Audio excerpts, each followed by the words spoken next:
Hey guys, Jeff the Nature Guy here at the zoo, and I want to reintroduce you to a young lady you met years ago when we first got her here at the zoo and we were starting to train her. This one behind me here, look how beautiful she is. She's called a Swainson Hawk, and Swainson Hawk, believe it or not, are actually common here in Montana, but they're a summertime bird. So this time of year, in the fall and the winter, they're heading down to Argentina, way down in South and Central America. They migrate, and what's so cool is when these guys migrate, they do it right. They join these giant flocks of birds that include things like Swainson Hawks.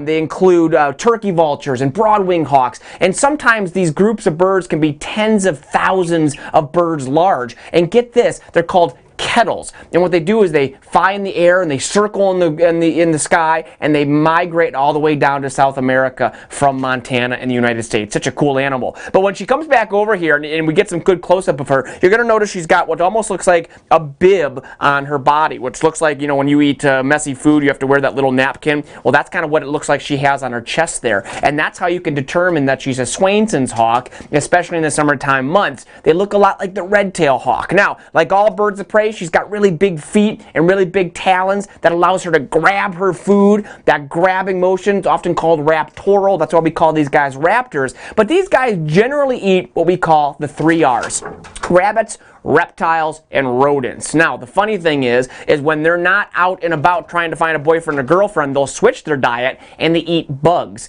But generally, those 3 R's are what these guys like to eat. They use those feet, they catch them, they use their curved beak to rip apart that meat. But they are beautiful to see. Most often here in Montana, you see them on fence posts and up on the telephone poles. And the good news is, when you first met this lady, she was being trained. Believe it or not, she's a little nervous with the camera, but she's a great bird now. She sits on the glove, she does visit schools, and she's been out to some pretty big crowds and does really, really well. Next on the list, we'd love to fly her over your head, so stay tuned for that. So guys, until next time, I am Jeff the Nature Guy with Sierra, the Swainson Hawk.